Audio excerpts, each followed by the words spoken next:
Thank you, Mr. Chairman.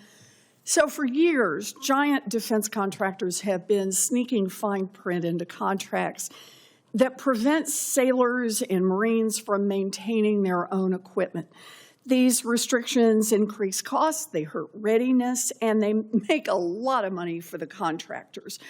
During your confirmation process, Secretary Phelan, you committed to, quote, explore how to best leverage right to repair and technical data rights within acquisition contracts to enable organic repair capacity. I wrote it down. So I want to make sure that that maintains as a priority. Marines in Okinawa, Japan had to send back engines to contractors in the U.S. for repairs, a process that took months when the Marines could have done it themselves on site. But they had to do that because that is what the contract said. And when it's a ship, the United States government actually foots the bill to send the contractor out to sea. GAO found that travel costs to have a contractor complete repairs for one order on the USS Montgomery in Singapore would cost about $1.2 million. That's just for the travel costs.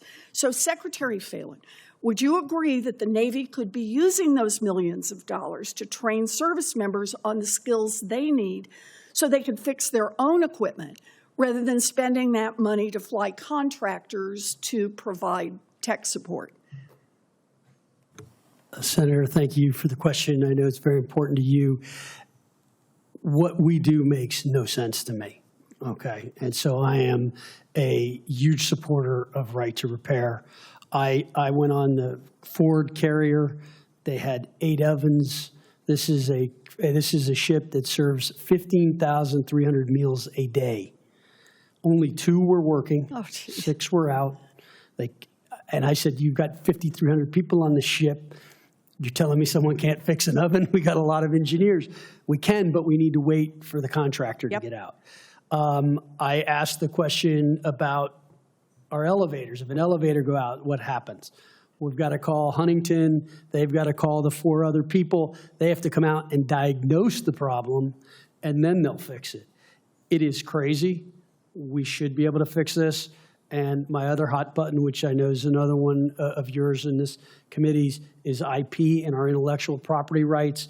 We end up paying for a lot of things that we don't control, and we need to change that. Wow. And so contracting in general is something we're looking at very hard, and we need to really try to ensure going forward we control our IP and we have the ability to fix things, because if we're in a fight, how do we fix it then? You have this so right. The importance not only of doing it on a day-by-day basis, but you need all of that muscle memory of how to fix things in case you're under much more adverse circumstances and don't have time to let something lie there unused while you try to fly in somebody from halfway around the world. So let me just make sure I've got you on the record here. Do you agree that the Navy needs to negotiate for comprehensive repair rights so that contractors cannot find shady ways both to insist on their ability to do the repairs, but also to keep the data that you need away from you so that you can't do it yourself?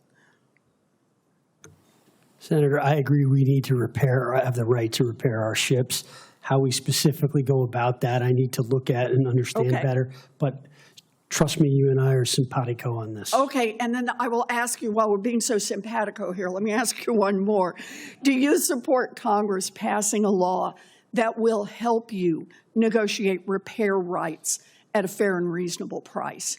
Yes, I do. Okay. I really do appreciate this. And so do 70% of voters, according to recent polling.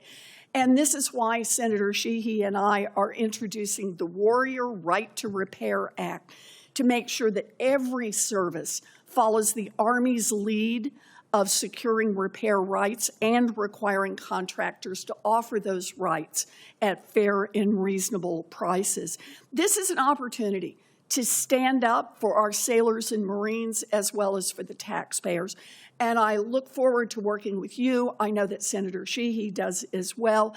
And we want to work with all of our colleagues to make sure that our service members have the tools they need to be able to repair their own equipment. Thank you. Thank you, Mr. Chairman. Thank you, Senator Warren. Secretary Phelan, have you had a chance, or has your team had a chance to look at the specifics of the language of the Warren-Sheehy bill that has been referred to? I have not, Senator. Okay. Will you please do that and comment about the specifics on the record? It would be very helpful to us. Absolutely. Thank you, and I look forward to working with my two colleagues on a workable solution, particularly since the Secretary is so supportive of that concept.